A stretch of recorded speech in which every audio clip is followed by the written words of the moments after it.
Hey YouTube, what is going on? It is your boy I-ReZOluTion. Today I am coming at you with some Nuketown 2065 gameplay.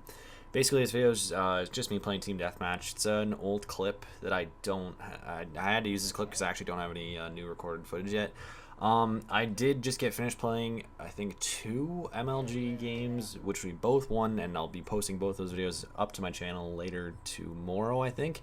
So like I said, I'm playing Team Deathmatch on Nuketown, and that's kind of where I want to, those two things I just said there, they kind of coincide with each other. So basically this video is just going to be kind of like a guide to show and like some tips and tricks on how to, kind of get yourself into competitive Call of Duty if you're looking at doing that. And so basically, the first kind of points I want to make are, these are just kind of some of the things that you don't want to do if you are looking into getting to playing competitive COD. Some advice I can give you is, if you play Team Deathmatch, don't go into competitive Call of Duty thinking that you're going to just be as good as you were in public match. Team Deathmatch is probably the worst thing that you could do. It builds such a false confidence in a lot of people, and you can see that on a lot of the MLG teams too, that you will end up playing against if you do end up playing MLG games. There are a lot of kids that, they pub stomp, so they automatically think that they're gonna, steamroll over all the teams, all the kids that they play in MLG. And like I said, so that instance right there was 4 guys sitting in that one room alone, and that's never really gonna happen if you're playing competitive. Just the whole kind of game style and the way the game plays is a lot different than public match. So that's my first advice. Don't practice in Team Deathmatch. That's probably the worst thing you can do. So another thing that I'd want to recommend is, if you play Arena, that's obviously a good start into getting into competitive, and Black Ops 3 has a really good Arena mode. They're a little behind on the whole rule set thing, but I mean, for this Call of Duty, it seems like everyone's behind on the rule sets. Like, no one seems to know what the exact competitive rule set is for this game yet. But they do have the ban and protect system if you play Arena mode in this game, which is a good way to get you familiarized with how that works, what to ban, how to do it, and what to protect, things like that. It's just kind of it just is a good way to show you the meta. Also, you'll be playing all the competitive maps and the game types, so you'll get a chance to play Hardpoint, S&D, Capture the Flag, Uplink, things like that, which is, a good way to show you the hardpoint rotations, things like that. It'll show you what to do and basically give you a feel for that. But however, it's kind of like the double-edged sword, like I said, because anyone can play Arena. So casual people that, may not take the game as seriously as you do can jump into an Arena game and just, oh, say, what's this? I want to try this for a day. And you'll get placed with, maybe not the best teammates. You'll get placed with guys that don't really play the way it's supposed to. And like I said, there are some things that are not permanently banned on the Call of Duty, in the Arena mode, that are permanently banned in MLG, like UAV, care package, things like that. Like, those are permanently banned. Like, you cannot use those at all when you're playing MLG, and however, you can use them when you're playing Arena. So there's a little bit of a discrepancy there, and with the casual player being able to just join it, there's a little bit of a gray area there. So I mean, it's not the worst practice, but I mean, it's not really the best either. We had our ex teammate. One of his big issues was that he said that he was practicing by himself, and I mean, if you're playing Team Deathmatch and you're playing public matches or you're playing Arena, I mean, if you're practicing by yourself, it's really not accomplishing anything, because I mean, if you're pub stomping, you're just kind of running around headlessly. You're not really doing anything. You're not really practicing. Aside from maybe like warming up your shot, you're not really learning anything new. I mean, it's like if you practice basketball or something like that. I mean, if you're just playing by yourself and you're shooting, I mean, yeah, your shot will like stay on point, but if you go to play as a team, you're not gonna have any chemistry. Like, you're not gonna really work with each other. Like, you're not gonna flow well. I mean, yeah, you may have an unreal shot, but I mean, if your teammates don't pass you the ball, you're gonna be kind of screwed. So it's kind of that kind of situation. So I mean, if you do have a team and your team is looking to practice, this comes into my next point. Twitter is an unreal resource when it comes to, kind of getting into competitive Call of Duty. I remember back in Advanced Warfare, there are a lot of people out there on Twitter that want to host free tournaments. They'll just host random free tournaments on Twitter. They'll make a Google Docs. They'll set it all up. Some of them are actually pretty well run. I mean, yeah, there's no prize pool, but there is a bit of bragging rights, and you will be playing against people that, do want to take their game to kind of a higher level. They do want to play competitive. They don't want to pay for a tournament on MLG or UMG, which is, understandable if they're a new team or they feel like they're not as good. But it is good practice. I mean, if you are playing against another team, like another full team in a tournament style setting, it puts those pressures on you. It puts those, that expectation that you have to play well. It's kind of just like an added little boost to your gameplay.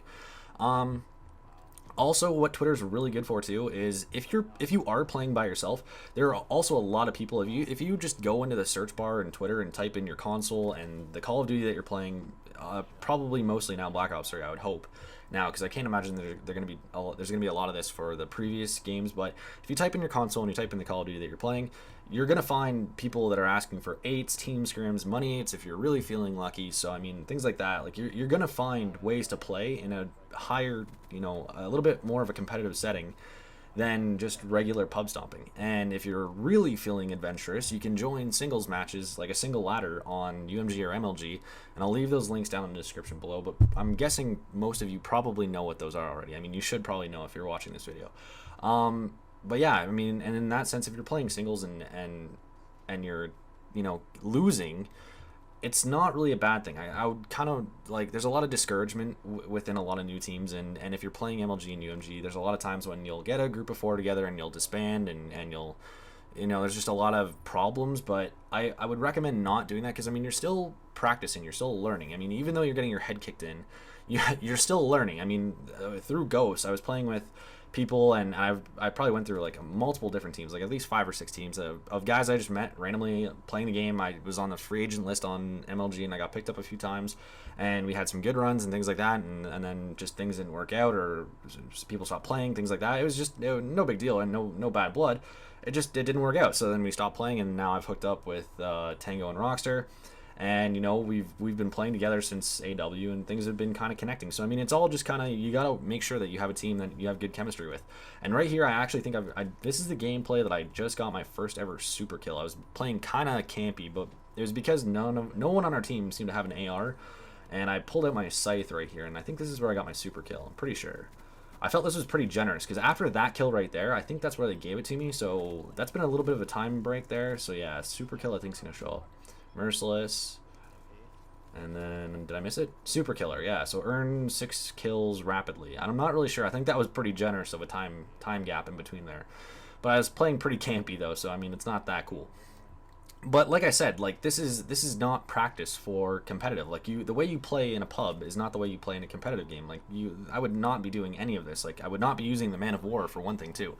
That was another thing too that our previous teammate used to do. He used to use a lot of the random guns that that were okay for pubs, but they weren't the guns to use in competitive. And the one thing I can say about that is watch other YouTubers, like watch the pro Call of Duty players, and watch the people that are much better than me with what guns to use and perks and things like that. Because I do myself. That's pretty much where I've gotten all of my classes from.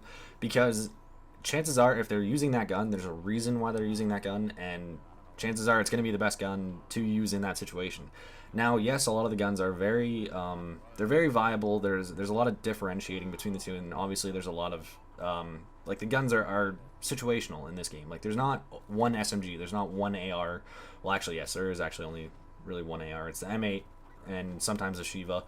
But there are a lot of guns, so I mean, I would recommend getting used to the VMP, the Vesper, and the Pharaoh, and then for the ARs it'd be the Shiva and the M8, and then sniper rifles, SVG, sometimes the Locust if you're really feeling that you want to use a sniper, and if they've banned the SVG and the ban and protect. But yeah, just I mean, go online, watch videos, try and do as much as you can to learn everything like that. Pretty much that's about it. I mean, if you're team scrimming against people, like if you do end up having a group of 4, and I go back to the Twitter thing, you can find team scrims on Twitter all the time. Like we do it all the time, and usually Tango just puts out a tweet or looks for something and says, hey, look, we're looking for a team scrim, like hit us up. And within probably 15 minutes we'll probably get like 6 different replies from different teams all wanting to play. And so I mean, it's a really good like tool to use. So I mean, if you're feeling like you're higher than arena and you don't want to pub stomp and you don't want to get into MLG right away, and you guys want to practice and build chemistry as a team, always I would 100% recommend playing team scrims from Twitter, because it is tough to find just 4 people randomly like inside the game or even on MLG that just want to play a team scrim. Like usually they want to improve their record or something like that, or something random. Like as you can see right here, I'm using the VMP. Don't judge me for putting the elo sight on that. This was pretty early in like when I first started playing the game, and this is actually kind of like just when I found out the VMP was like really good. So I started using that, and I was just trying all the attachments on it. Don't judge. I don't use red dot sights on SMGs. I don't use sights on SMGs at all, and I don't recommend you using a sight on an SMG. And again, another point, like the way you play a public match is not the way you play a competitive game. And I mean, we've only been playing really S&Ds, and we've played a few like team scrims in hardpoint and things like that, and we've been doing well in our respawn. But see, for us, our respawn game is something that we need to work on because we only have 3 players right now. We haven't really had that much practice because playing a respawn with 3 is really tough. It's not ideal because you don't want to learn.